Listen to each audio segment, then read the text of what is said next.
Et l'on a une pensée spéciale à cette occasion pour nos confrères de France 3, Stéphane Taponnier et Hervé Guéquière, prisonniers des talibans depuis le 29 décembre dernier. Alors nous recevons donc sur ce plateau Adjim Dangar, qui est dessinateur, caricaturiste et auteur de bande dessinée.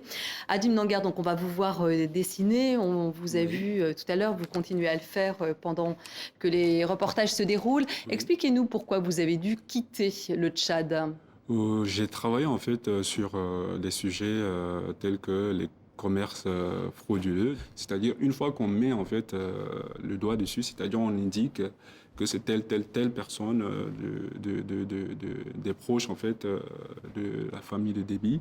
Tout de suite, on se fait taper sur les doigts. Donc, j'ai travaillé sur ces sujets-là et j'ai travaillé aussi sur la guerre au Darfour tout au début en 2003. Donc, j'ai fait beaucoup de dessins satiriques sur le sujet et j'ai tout de suite eu des menaces en partant de ces dessins-là. Et des Vous avez été agressions l'objet de physiques. menaces, de pression. Oui, des agressions physiques, j'ai même été tabassé. Et le 23 novembre 2004, juste avant mon départ pour la France, j'ai été arrêté et tabassé par des paramilitaires. Je ne sais pas exactement qui sont ces personnes-là, mais ils nous ont tabassés avec un groupe d'amis qui m'accompagnaient donc à l'aéroport. Et c'est en partant de là que moi je me suis dit que non, c'est invivable en fait cette situation, c'est-à-dire le fait de prendre le crayon, de dessiner, de rire sur une situation, on se fasse agresser, on se fasse tabasser dessus. Donc j'ai choisi pour l'exil, c'est-à-dire avoir plus de dignité ailleurs pour ces métiers de dessinateur. Alors cette dignité, vous l'avez trouvée aujourd'hui en France. Comment vivez-vous aujourd'hui? Aujourd'hui, je travaille à mi-temps, c'est-à-dire 20 heures par semaine, et le reste du temps, je m'occupe à des projets de bande dessinée avec l'Afrique dessinée, une association basée à Saint-Ouen qui n'est pas seulement une association de dessinateurs de presse, de dessinateurs de presse ou dessinateurs de bande dessinée africains, mais c'est toute personne en fait qui a envie de faire de la promotion de la bande dessinée africaine, donc basée à Saint-Ouen.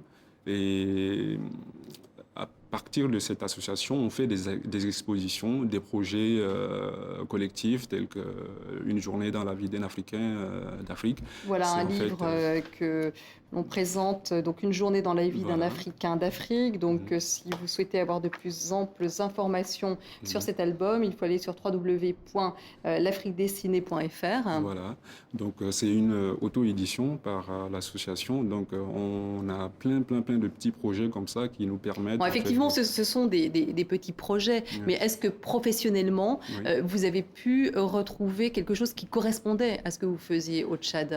Oui, là je travaille en fait avec la France Terre d'Asile sur leur lettre bimestrielle, c'est tous les 2 mois, mais ça me permet en fait de republier en fait dans les conditions c'est-à-dire faire des dessins qui vont être publiés sur du papier et c'est sur un sujet c'est sur un sujet bien particulier, c'est-à-dire l'observatoire de l'intégration des réfugiés. Donc, c'est plus limité comme thème, mais ça me permet de retravailler sur l'actualité par le dessin. Et sinon, j'ai aussi le site, je travaille régulièrement sur le site L'œil de l'exilé. C'est le site mis en place par la Maison des journalistes.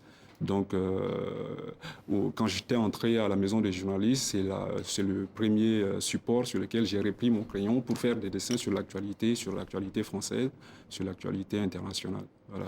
Est-ce que vous avez l'objectif de repartir au Tchad un jour? J'espère en tout cas retourner chez moi un jour, mais euh, est-ce que je peux retrouver en fait la dignité, c'est-à-dire en travaillant librement, en dessinant librement, en rigolant sur l'actualité ou des choses comme ça et être tranquille.